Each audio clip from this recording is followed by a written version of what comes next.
The fleet stretched across the sea like a forest of timber and canvas, a human-made expanse that seemed to challenge the water itself. Hundreds of ships, each crammed with men who had never spent more than a few days aboard a vessel, pressed against the horizon in a way that distorted the rhythm of the waves. The oars rested in neat rows, yet beneath the surface of calm water, the sea whispered its reluctance, shifting currents that tugged at keels and threatened to turn order into chaos. Even before the enemy appeared, the fleet was a fragile organism, bound together by rope, sweat, and the hope that discipline could substitute for experience.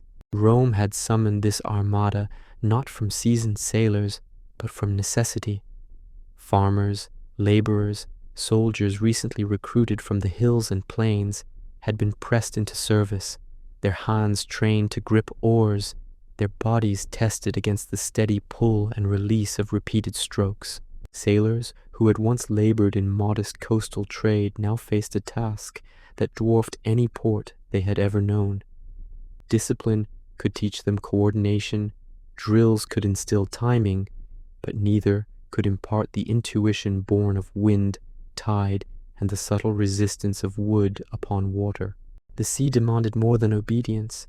It demanded understanding that could only be earned through years of trial. The ships themselves were a testament to Roman ambition and engineering, yet their perfection was new, untested, and precarious. Modeled on captured Carthaginian designs, their proportions were precise, their timbers well cut and sealed. Still, they had never swayed together in a mass so great, never moved as a thousand-hulled organism with oars lifting and dropping in synchronous labor. The men aboard felt it in their muscles and backs.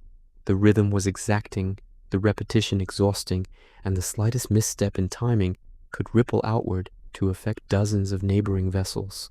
The tension of unity, mechanical and human, hung in the air like a taut rope ready to snap. Along the decks, officers moved among the crews with quiet vigilance. Their eyes measured angles, their hands adjusted ropes and checked rigging. Their voices rose over the rhythmic splash of oars to enforce a semblance of order. Signals were prepared, flags hoisted, trumpets at the ready. Yet even the most meticulous planning could not account for the uncertainty that lived in the muscles and minds of men who had never truly lived at sea. Discipline could channel fear into action, but fear itself could never be banished. Beneath the sun, the heat pressed against every surface.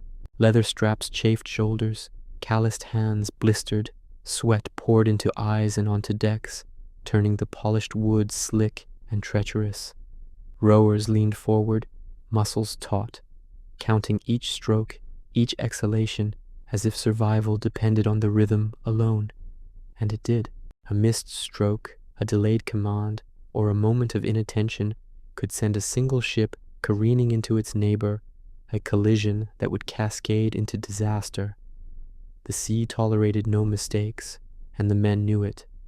The anticipation of the unseen enemy was heavier than the sun or the weight of the oars. Stories of Carthaginian sailors, men born on the waves, who read wind, current, and star as easily as breath, haunted every deck. The Romans could organize, they could march, they could enforce discipline, but on this scale and in this domain, numbers alone might not be enough. The sea was familiar to the Carthaginians, unpredictable yet intimate, a landscape molded by their hands, and lives, while to the Romans it was vast, alien, and mercilessly indifferent. As the fleet pressed southward, the first hints of the Mediterranean's temperament emerged. Currents tugged at the hulls, tides shifted in imperceptible increments, and the wind played at the sails unevenly, pushing some vessels forward, while others lagged behind. Officers shouted corrections, signals flickered from one ship to the next, and men adjusted oars mid-stroke to maintain alignment. Even in calm weather, coordination demanded vigilance, and the tension of hundreds of ships maneuvering as one body was a tangible force, pressing against chests, hands, and necks alike. For weeks the fleet advanced, each day a repetition of rowing, adjusting, and scanning the horizon.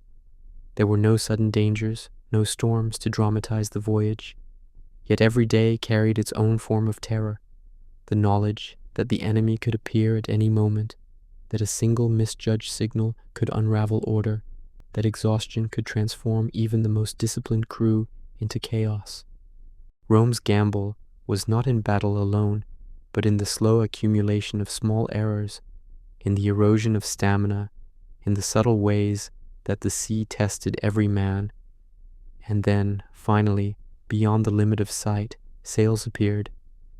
Distant and faint at first, they grew steadily, a dark line upon the water that mirrored Rome's own expanse.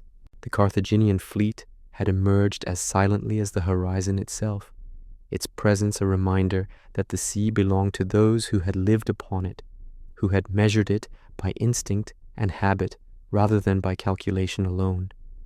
The Roman crews, tired but alert, felt the weight of anticipation sharpen into something sharper, fear, awe, and the quiet understanding that the work of thousands of men would soon collide in a space where control would be tested to its limits. The fleet that should not exist had arrived at the threshold of confrontation. Its size was magnificent and terrifying. Its crews were disciplined and vulnerable, its commanders vigilant but aware of their ignorance. The sea itself, indifferent yet exacting, waited as the two massive fleets prepared to meet. Nothing in Roman experience could fully prepare a man for what was about to happen.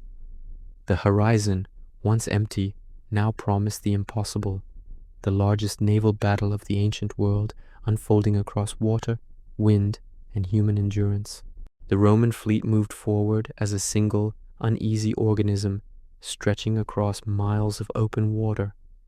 Each ship was a miniature world, yet all were bound together by purpose, discipline, and the invisible threads of command. The horizon offered no guidance, only an empty expanse of sunlit waves that swelled and dipped with indifferent rhythm. The men leaned into the work, pulling oars with precision, yet their minds were aware that the water beneath them carried uncertainty in every undulation. The currents tugged at keels in ways impossible to predict, subtle but persistent, forcing crews to adjust constantly, to read patterns no map could show. Wind shifted with quiet malice. Some sails filled fully, propelling ships forward as if impatient, while others sagged, leaving their vessels to lag behind or drift sideways. Officers ran along decks, adjusting lines, testing knots, signaling nearby ships. Every command had to travel by flags or trumpet, carried across a surface that flattened sound and scattered signals. The fleet's size, once a promise of dominance, became a liability. One misread signal could send a ship off course, turning alignment into disaster, and the men knew it. Discipline could hold them together only for so long. Beyond that, it was the sea itself that would dictate survival. Days passed, each indistinguishable from the last, except for subtle changes in weather, water, and human rhythm. Rowers' muscles tightened and ached in patterns they could not escape. Backaches, blisters, and sunburn were constant companions, each one a reminder that the body has limits no discipline can erase. Crews began to speak in terse, minimal exchanges, conserving energy for the labor that never ended. The monotony of repetition was its own enemy, a slow erosion of morale and concentration. A single faltering stroke multiplied across the fleet, threatening to unravel the fragile symmetry that had taken weeks to establish. Beyond physical strain, there was the quiet terror of the unseen. Carthaginian ships could appear at any moment, emerging from the horizon like a predator, materializing from fog. Rumors and stories circulated among the rowers and officers, veterans who described fleets that moved like living things, that turned, wheeled, and attacked with instinct rather than orders. The Romans had numbers and preparation, but they had never faced an enemy so attuned to the sea. Anxiety was a constant undercurrent, unspoken but palpable, feeding from every groan of timber and ripple of water. Navigation itself became a task that consumed attention as fully as the labor of rowing. Captains scanned the sun, stars, and distant landmarks, estimating drift, velocity, and alignment with neighboring vessels.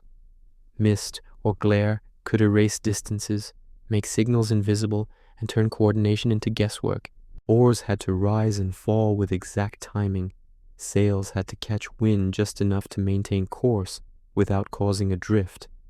Hulls had to keep parallel distances lest collisions multiply. It was a slow, methodical ballet played out across a restless stage, and any misstep carried consequences that could echo miles across the fleet. Small incidents multiplied unnoticed. A rower's hand blistered and slipped, sending an oar off course. A rope frayed and snapped. A mast tilted slightly, catching the wind differently. Individually, these were minor, but together they whispered that perfection was impossible. The men felt the weight of thousands of mistakes accumulating in the bowels of the fleet, a pressure invisible but ever present. Every vessel, every crew, every oar was a test of endurance and coordination, and the sea was the arbiter that punished hesitation, inattention, or fatigue. Evenings brought little relief. The sun lowered across the water, turning the surface to gold and shadow, but the heat lingered in the decks and in the sailors' muscles. Men took water sparingly, rationing what they could, while officers continued to measure distances, adjust formations, and signal corrections. Sleep was minimal, taken in shifts, often on wet or uncomfortable decks. The horizon remained empty, but the threat persisted. Each man aboard knew that the calm today was only a prelude to contact, and that once the enemy appeared, there would be no more waiting, no more rehearsal, no more time to recover from errors. Through it all, the Roman commanders persisted. They measured the fleet's progress, noted deviations, calculated drift, and attempted to anticipate the Carthaginian approach. Each judgment was made with incomplete information, for the enemy's position, size, and intentions could only be guessed. Yet the fleet had to advance, for the purpose of Rome demanded it. Retreat was unthinkable, and the sea permitted no hesitation. The men rowed, adjusted, and endured, understanding in some visceral way that survival depended on repetition, vigilance, and the ability to ignore exhaustion for the sake of alignment. By the end of this endless stretch, the fleet had become a living organism in miniature. Each man knew his place. Each ship moved as part of a larger body. Yet beneath the discipline and order lurked the understanding that all of it could fail at a moment's notice. The sea had claimed mastery for itself, shaping every movement, every rhythm, every stroke of the oar. The horizon remained deceptively empty, yet the threat of collision and confrontation grew with each mile. And then, as the sun reached its zenith on the final day of the approach, the horizon broke, not with storm, not with waves, but with the faint shimmer of countless sails. Carthage had arrived. The line of enemy ships stretched across the distance, visible only as a thin shadow at first, but growing steadily, moving with the confidence of sailors who understood every ripple, every gust, every depth. The Roman crews felt it before they saw it. The weight of the sea had shifted, and the moment of trial was imminent. All the discipline, all the labor, all the careful coordination would now be measured against another human-made organism, shaped by centuries of maritime mastery, moving with intent, skill, and the silent certainty of experience. The voyage that had defined endurance, patience, and discipline had reached its limit. Beyond the horizon, contact was inevitable, and the two fleets, vast and fragile, would soon converge. The Roman men continued to row, the officers continued to watch and signal, but every stroke now carried the knowledge that the unseen enemy would not wait, that perfection would be tested, and that the sea itself, once a neutral stage, had already taken sides. At first, it was only a shimmer, a dark blur against the glare of the Mediterranean sun, easily mistaken for a low cloud or a fold of distant waves. Then it grew, stretching laterally until the full weight of it became apparent. A forest of sails, hundreds of hulls rising and dipping with the rhythm of the sea, a living formation of wood canvas and men that mirrored Rome's own massive armada. From the decks of the Roman ships, the effect was overwhelming. The scale alone was enough to unsteady a man accustomed to land, a man whose experience with the sea had never exceeded a day or two of calm crossing. Every officer, rower, and sailor felt a silent pulse of awe and fear. This was not an enemy that could be ignored. This was an entire civilization embodied in ships, disciplined and poised, moving with a certainty that spoke of centuries spent upon water. The Carthaginian fleet seemed to glide forward as if the waves themselves obeyed its direction. The wind shifted slightly, catching sails just so, and the oarsmen of each vessel dipped and rose in unison, sending a pattern across the water that the Romans had never seen executed with such precision. Every hull moved in concert with its neighbors, the line curving subtly to adjust for currents and wind, a formation that combined both flexibility and rigidity honed over countless campaigns. The contrast with the Roman fleet was stark. Rome had numbers and discipline and courage, but the experience and instinct of Carthage gave them a command of the sea that no drill could imitate. On the Roman ships, officers ran along decks, eyes wide, hands gesturing, voices straining to be heard over the rhythmic slap of oars and the wind tugging at sails. Signals were raised and lowered, trumpets blared, and messengers leapt between ships, carrying instructions that risked being lost or misread. Each man grasped the enormity of the task to hold formation against not only the enemy, but also the unpredictable tendencies of the sea itself. The slightest hesitation, the smallest misalignment, could trigger a chain reaction that would turn organized order into chaotic collisions. Rowers bent to their benches with renewed intensity.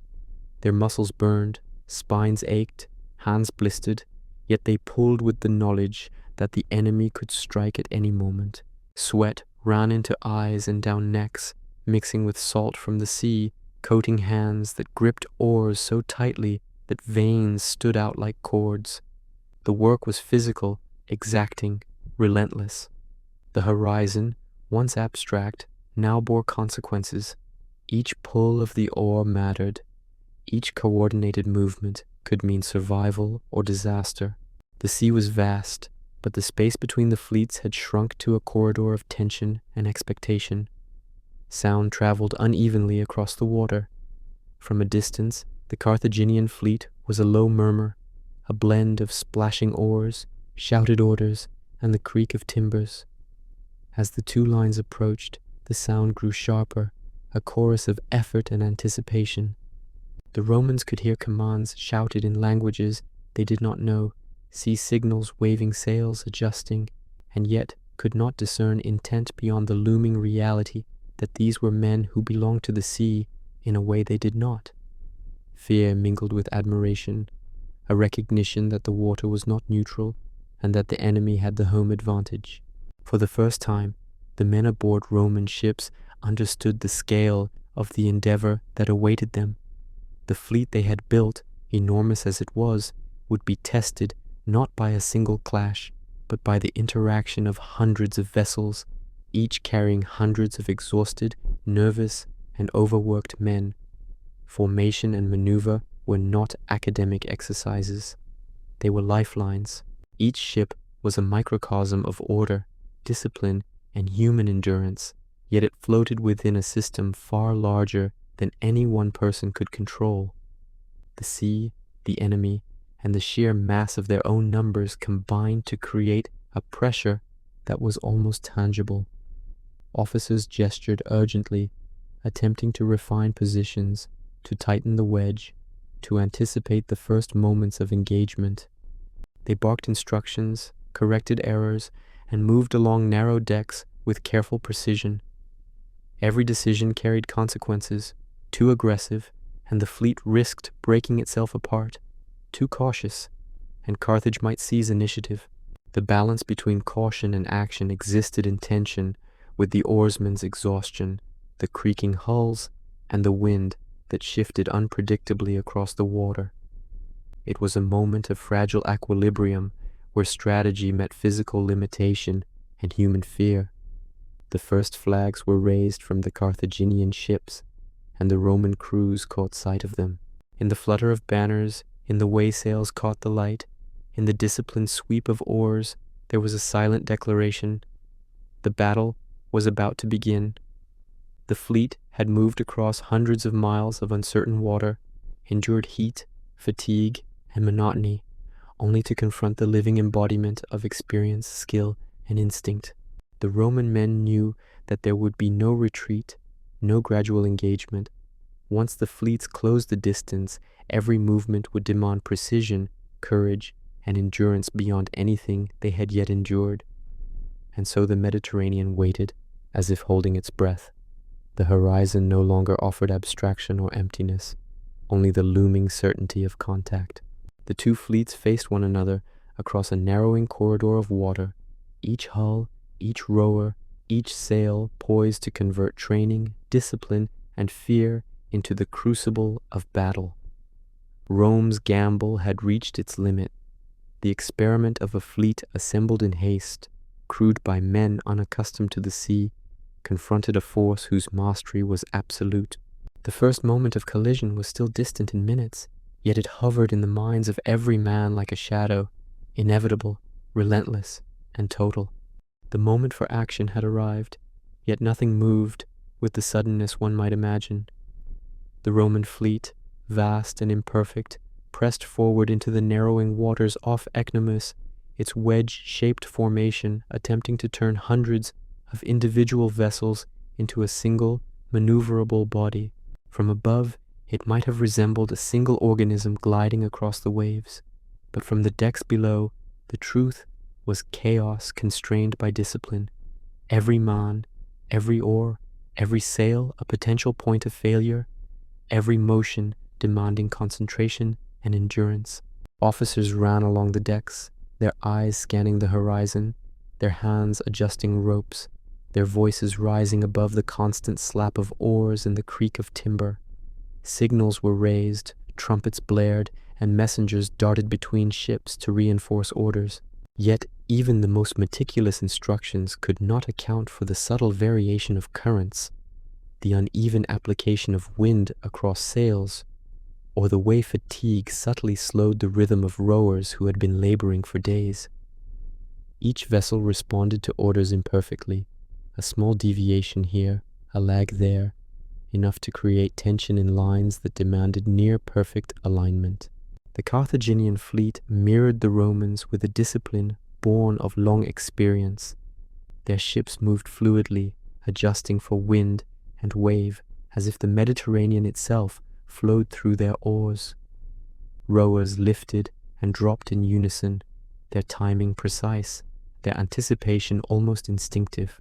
The contrast was immediately evident. The Romans relied on training and repetition. Carthage relied on instinct sharpened by countless hours at sea. To stand opposite such mastery was to feel the weight of every error before it had occurred, to recognize that survival might depend as much on endurance as on courage. The sea itself pressed upon every man and vessel. Currents tugged at keels, forcing subtle corrections, while hidden eddies threatened to push ships off course in ways invisible to their eye. The wind shifted in small, unpredictable gusts, catching sails differently across the fleet, accelerating some vessels while others drifted behind. Officers shouted, gestured, and recalibrated, but the sea required constant attention, unrelenting vigilance, and muscular endurance. Every stroke of every oar mattered, and even the smallest lapse risked setting off a chain of collisions that could ripple outward across the formation. From deck level, the formation was a study in human exertion. Rowers strained, muscles quivering, backs and shoulders screaming with fatigue. Sweat ran in rivulets down necks and into eyes, mingling with brine. Sailors adjusted lines, tightening knots again and again, climbing rigging to test the tension of masts that threatened to sway with every gust. Officers moved among them, correcting posture, issuing instructions, enforcing rhythm, not with anger, but with the quiet knowledge that the survival of the fleet depended on minute attention to detail. A single error, multiplied across hundreds of vessels, could be catastrophic. As the distance to the Carthaginian line narrowed, the pressure intensified. Ships were no longer moving in abstract space. They were approaching bodies capable of defense, attack, and disruption. The wedge formation, designed to concentrate force and maintain order, required constant recalibration. Rowers had to adjust stroke lengths, officers had to signal subtle corrections, and captains had to anticipate both wind shifts and enemy maneuvers. Every decision existed within a narrow margin for error, and the margin itself was dictated by men, wood, and water acting in concert. Noise became a constant companion.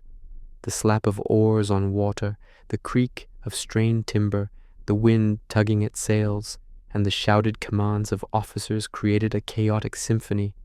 Amid this, every man had to maintain focus, rower, sailor, officer alike.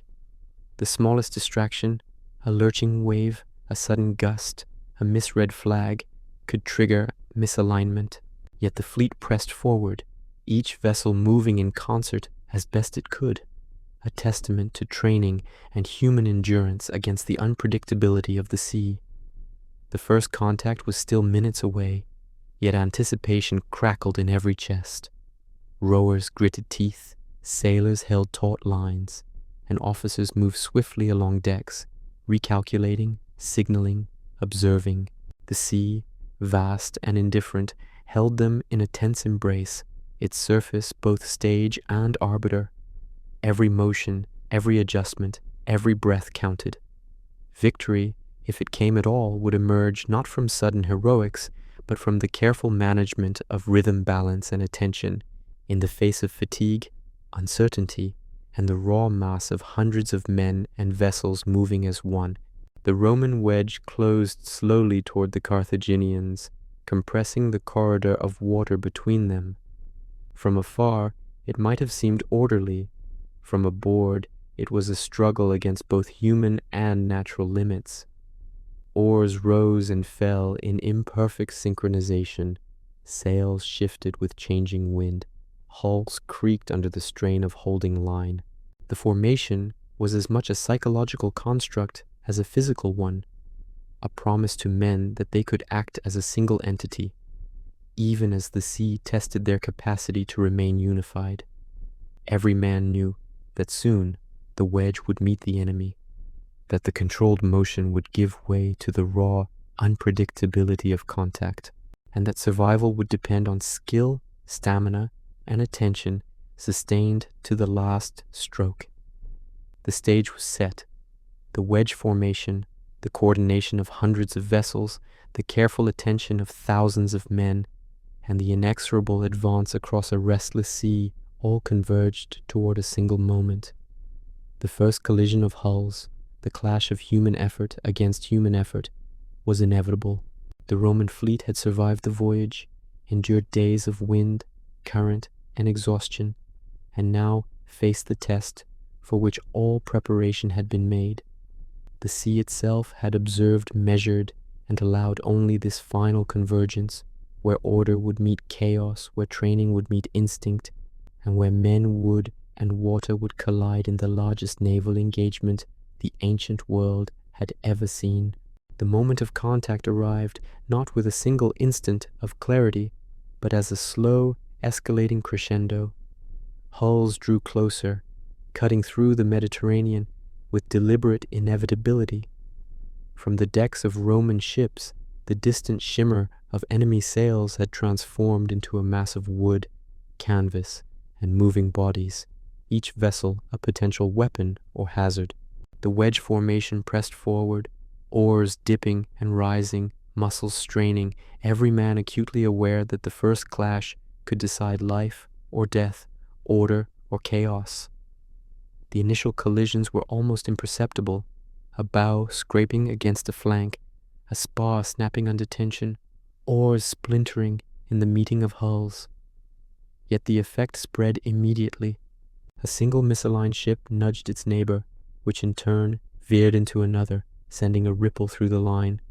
Officers shouted, signaling corrections, while rowers redoubled their efforts, gripping oars with blistered hands and bracing for impact. The ships themselves groaned under stress, timbers twisting, sails flapping violently, and masts creaking like the groan of some immense living creature. Men were thrown to decks as vessels shifted. The Roman sailors, inexperienced at sea, found themselves caught between discipline and instinct, struggling to regain footing, to adjust oars, to respond to orders amid the motion and collision. Sweat, salt water, and brine mixed in rivulets along necks and faces. Dust and splinters filled the air as wood splintered and ropes snapped. Every sound, timber, shout, splash, and wind merged into a disorienting symphony that made it impossible to discern friend from foe at times. A man could look down and see only a wall of hulls and feet, or up and see oars swinging too close for comfort. Survival required constant attention, rapid reflexes, and endurance that could not be measured by drill alone. Close quarters revealed the intimacy of naval warfare. A single ship could carry hundreds of men, but when hulls pressed together, the fight condensed into a tight, violent space. Roman sailors found themselves face to face with Carthaginians for the first time, men who moved with confidence born of a lifetime upon the water. Grappling hooks, spikes, and rams became extensions of human strength. The clash was not a spectacle of heroics, but a brutal, physical contest, each strike or shove demanding focus and exertion, each misstep risking a fall into the brine below. Panic and fear were constant companions, yet they were harnessed by discipline and sheer necessity. From the perspective of the rowers, the sea had become an unrelenting adversary. The Mediterranean, once calm and patient, now carried the force of collision and the sudden unpredictability of shifting hulls. Oars became weapons as well as tools of propulsion, used to fend off collisions or push against pressing enemy vessels. Feet slipped on wet decks, hands caught in ropes, and the rhythm of the wedge dissolved into localized struggles for survival. The human body, already taxed by days of rowing and anticipation, was now pressed to its limits in every muscle, joint, and sinew. Commanders moved desperately along narrow decks, shouting orders, correcting alignment, attempting to maintain cohesion. Yet the wedge could not fully hold. The collision of hundreds of ships in confined water meant that control was partial, fleeting, constantly challenged. Captains had to anticipate enemy maneuvers, adjust for their own ship's drift, and keep crews focused on rowing, steering, and fighting, all at once. The tension was near absolute. One misjudged turn or delayed command could send a vessel spiraling into chaos, taking dozens of men with it. Through all this, the sea remained indifferent. Waves lapped at hulls, splashing over decks, while the current tugged and twisted vessels unpredictably. The water became both barrier and conduit, carrying away debris, dead men, and splintered oars, yet offering no comfort, no mercy. Above all, it was a measuring instrument of endurance. How long could men continue in the rhythm of exertion and terror? And how long could the fleet sustain order amid the relentless push of circumstance? Minutes stretched as if elongated by tension. Hulls collided, oars shattered, and men fought not for glory, but simply to survive, to hold position, to keep their ship intact. Every ship became a microcosm of chaos, a site of struggle between human will, wood, and water. Officers balanced between guiding the fleet and managing immediate disaster, shouting over the noise, adjusting, recalculating, and occasionally yielding to the unavoidable truth that not all vessels could hold formation. And yet, amid the chaos, the fleet persisted.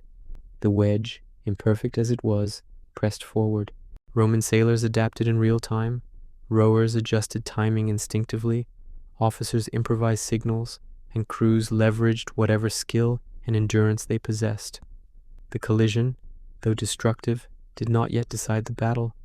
It was the opening movement of a far larger struggle, one measured not in minutes, but in sustained effort, in the slow accumulation of exhaustion, in the subtle erosion of coordination that would ultimately favor one side over the other.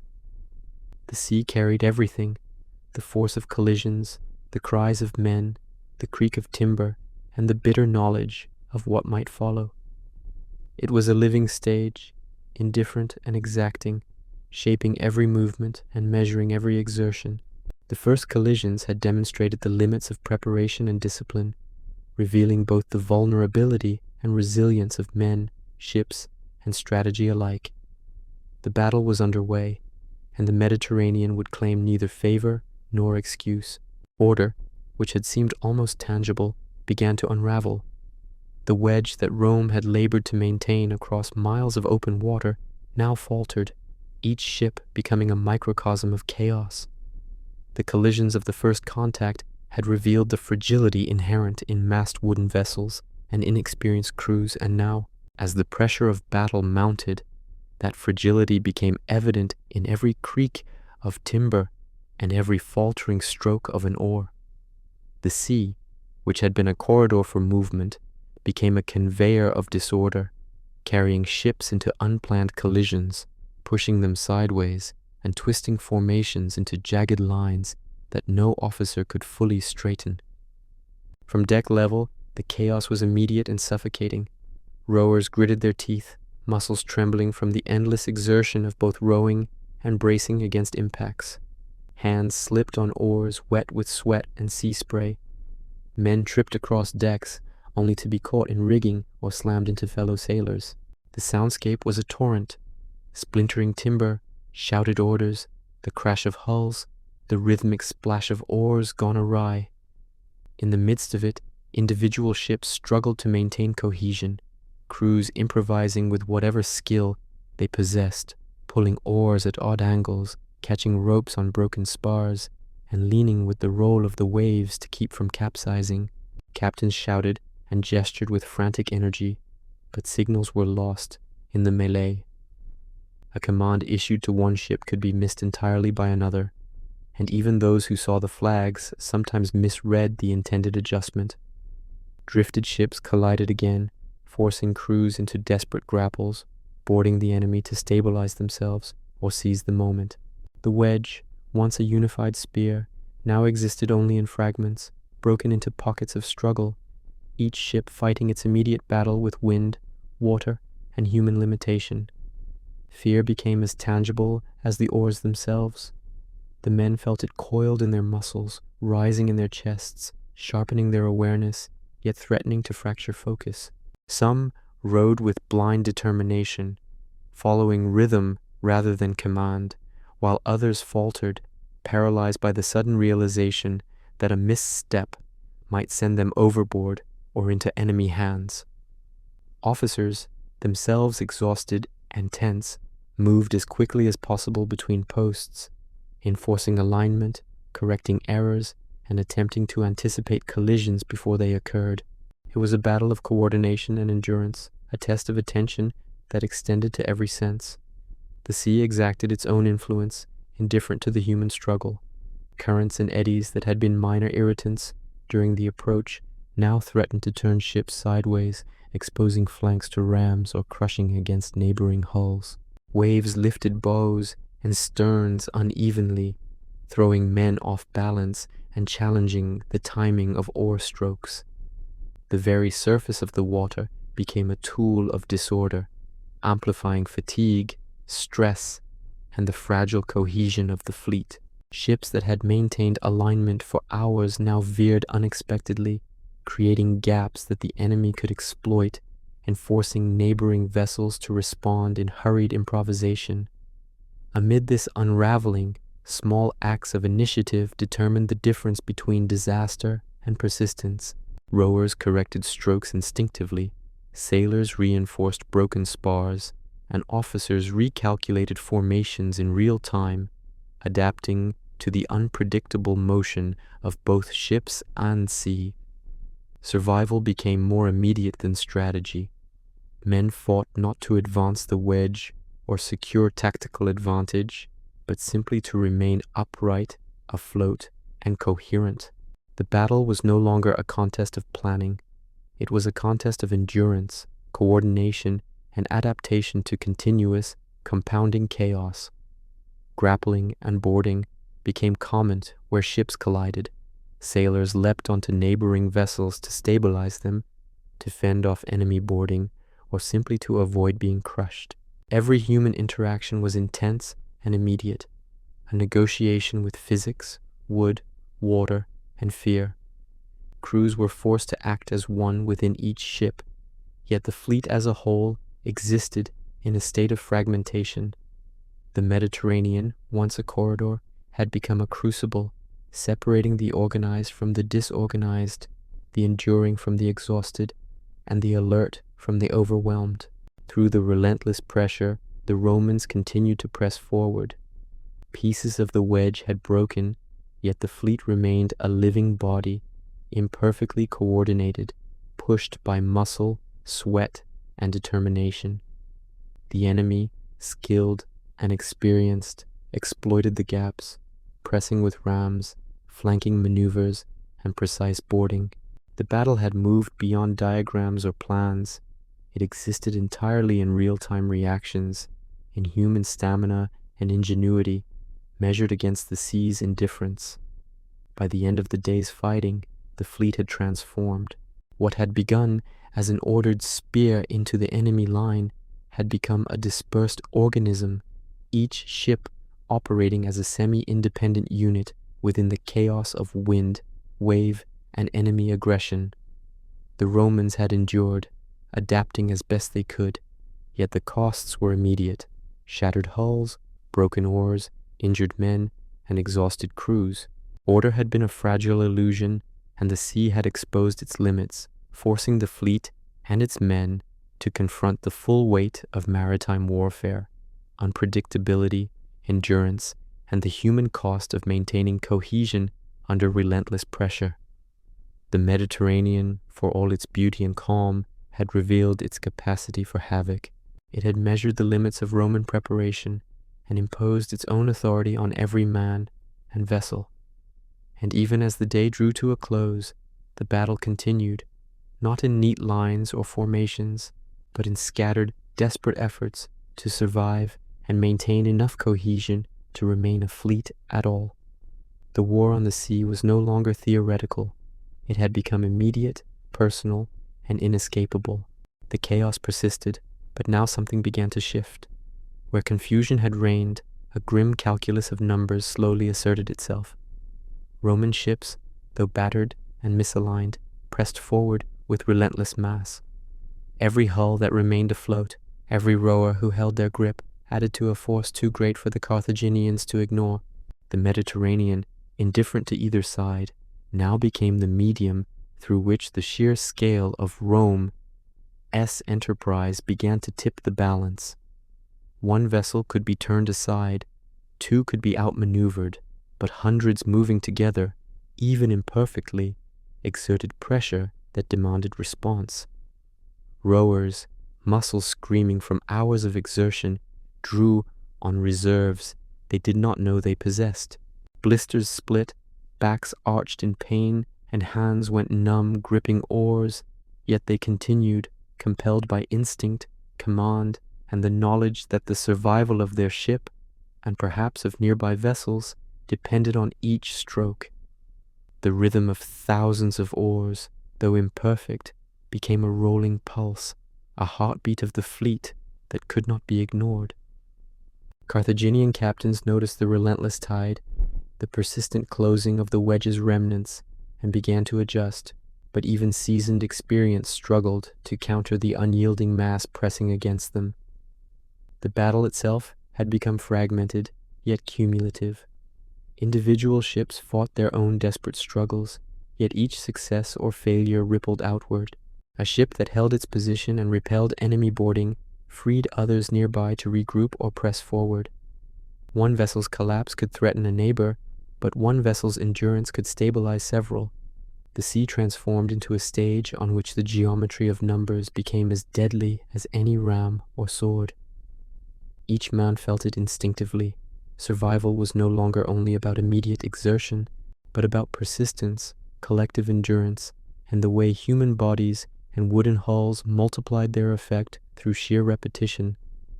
Amid this slow, grinding pressure, officers and captains adapted.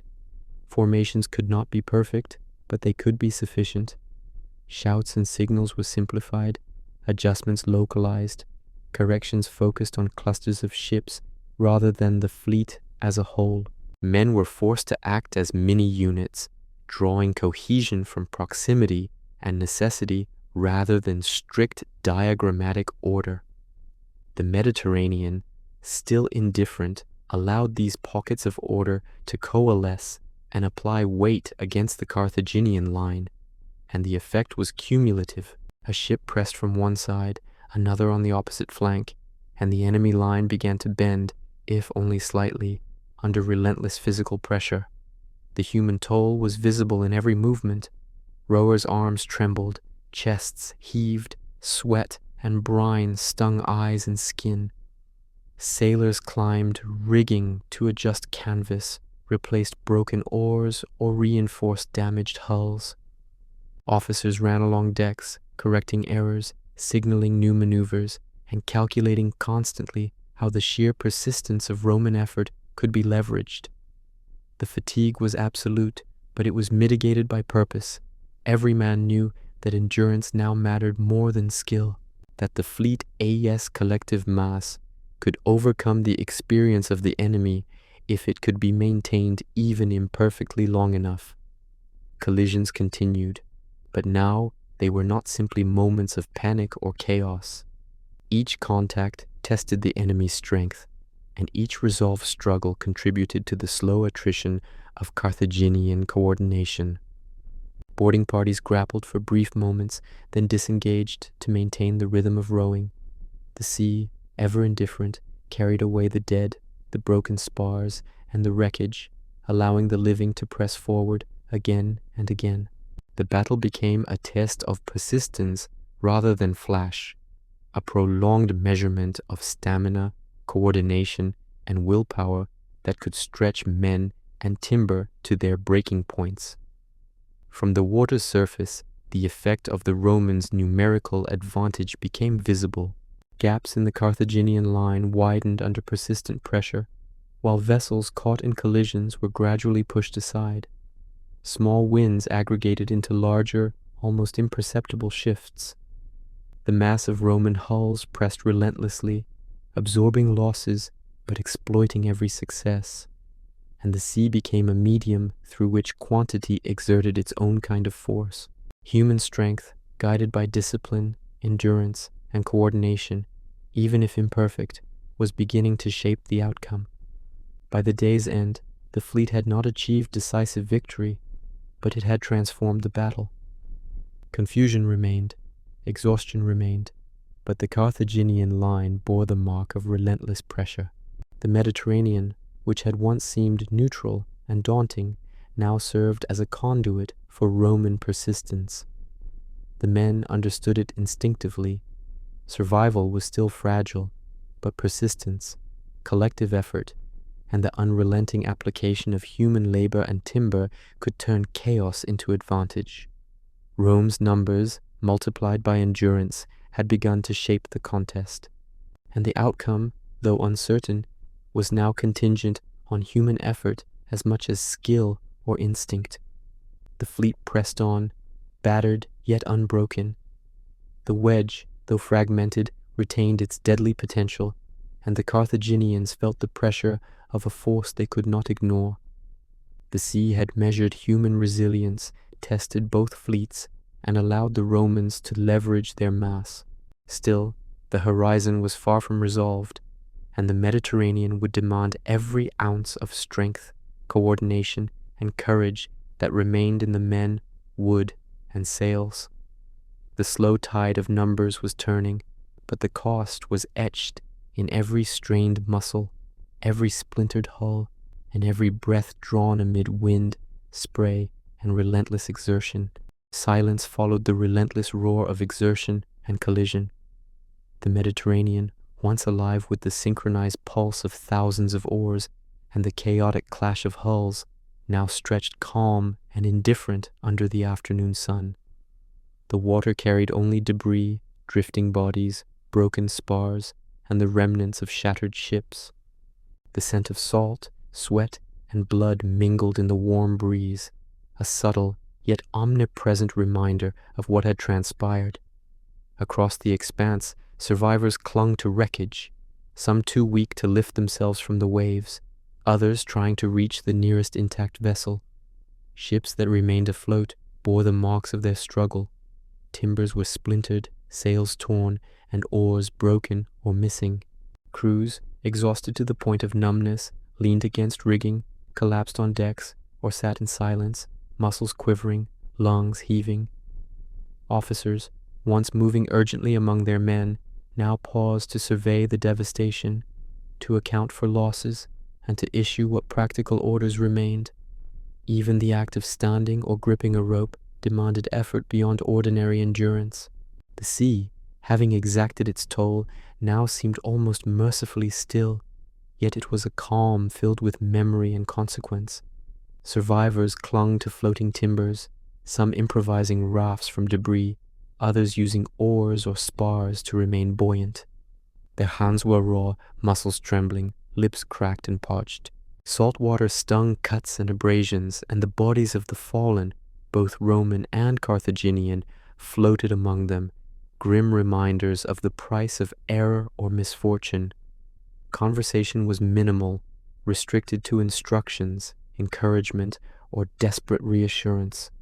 Men prayed silently or cursed their luck, their fear and relief intertwined.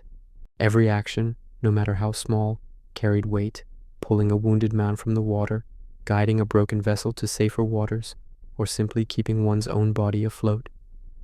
The Carthaginian survivors, similarly scattered, moved with a grim pragmatism born of experience. Their fleet had lost cohesion as the Roman tide of numbers pressed forward.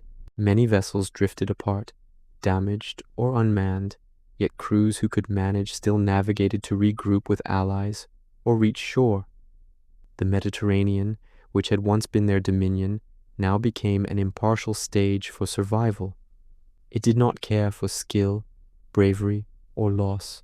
It measured only endurance, adaptability, and the ability to act amidst exhaustion. Officers counted the living, tending to the wounded, and attempting to salvage whatever remained of command structure. Ships were patched hurriedly, sails tied with whatever rope was available, and broken oars replaced or improvised. Discipline persisted, but it had taken on a different character. Survival required attention, ingenuity, and mutual reliance far more than strict adherence to formation. The human experience was raw, immediate, and physical, each man aware of the fragility of life and the randomness with which it could be lost. As the day waned, the first sense of reflection began to seep in among the survivors. Some scanned the horizon for enemy ships still afloat. Others counted their losses in grim silence. The Mediterranean held their gaze, vast and indifferent, carrying remnants of the battle across its surface. For all the triumphs or tactical successes, the water itself was the final arbiter, a witness to human endeavor and human cost alike. Men understood, with a clarity born of exhaustion, that the sea had been both enemy and stage, shaping every movement, decision, and survival. Among the scattered vessels, stories of endurance emerged. A ship's crew had kept their vessel afloat despite shattered oars. Another had fought off boarding parties even as their hull cracked. Yet another had rescued dozens clinging to wreckage. These acts were neither heroic embellishments nor legendary feats. They were immediate responses to circumstance, demonstrations of human adaptation to the relentless challenge posed by water, wood, and human frailty. The battle had tested stamina, coordination, and courage, and the sea had measured each equally. Night fell quietly over the Mediterranean, the sun sinking beyond the horizon, casting long shadows across the waves. Fires on damaged ships were lit sparingly, both to provide warmth and to signal survivors.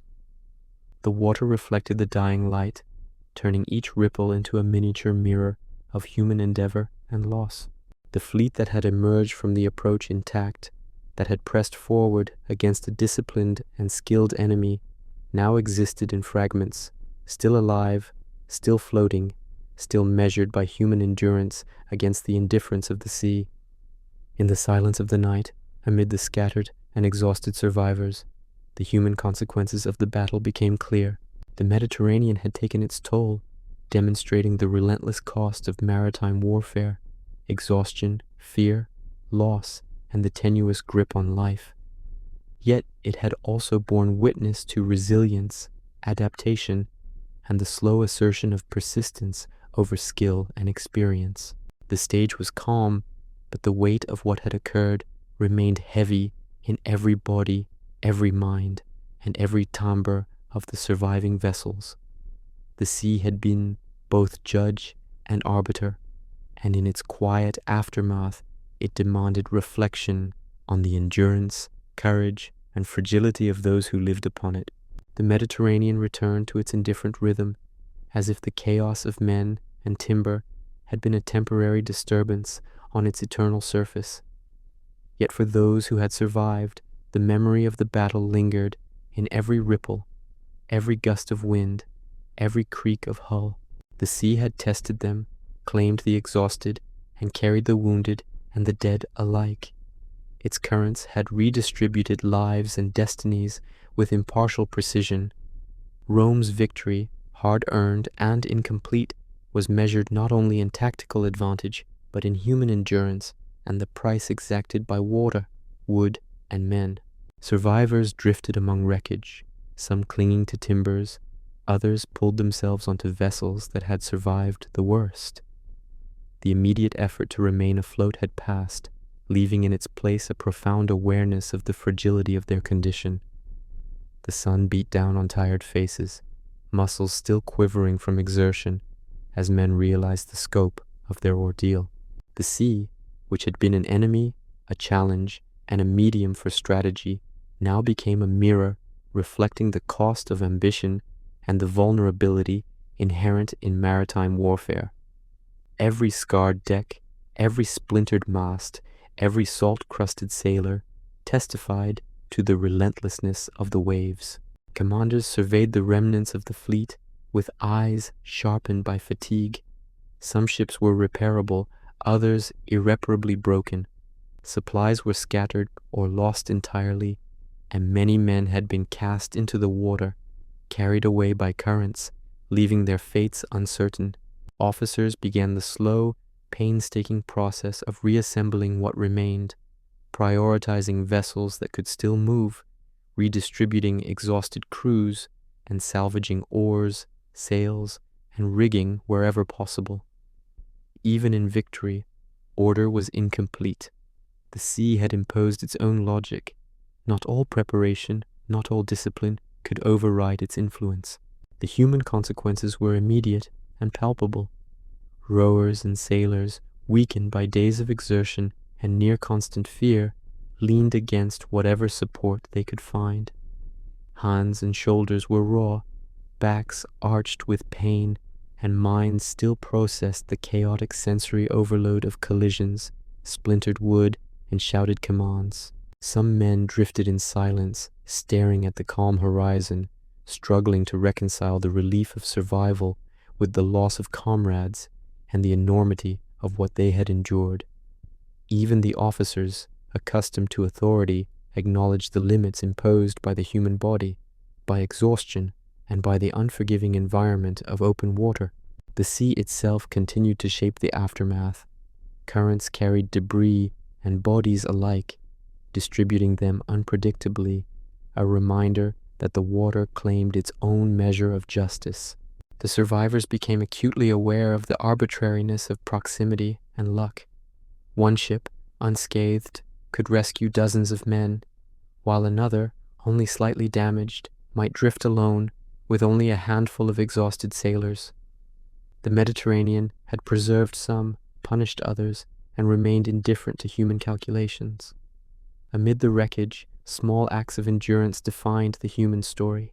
Sailors repaired sails with frayed ropes, rowers improvised oars, and officers devised new signals to maintain cohesion among the fragments of the fleet. These efforts were not heroic in the sense of valor or legend. They were practical, immediate responses to circumstance, human ingenuity applied under extreme duress. The battle had ended, but the work of survival and restoration had just begun, and every man felt the weight of responsibility for those around him. The larger strategic consequences began to emerge even before the survivors could fully rest. Rome had maintained its numerical advantage and survived the engagement, but the Mediterranean had imposed a toll that would shape operations for months to come. Ships had been destroyed or damaged, crews reduced, supplies scattered. The lesson was unmistakable. Control of the sea required more than numbers or courage. It demanded preparation, adaptability, and respect for the unpredictability of wind, current, and human endurance.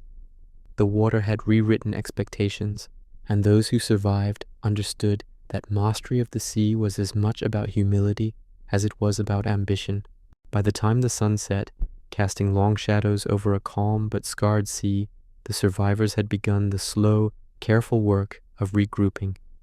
Crews salvaged what they could, officers organized what vessels remained, and men took what rest was possible without allowing the drifting current to carry them further into isolation. The Mediterranean, serene on the surface, carried the invisible record of exertion, loss, and survival, a ledger written in sweat, salt water, and splintered wood. In the quiet after the storm of human effort, the scale of what had been endured became clear.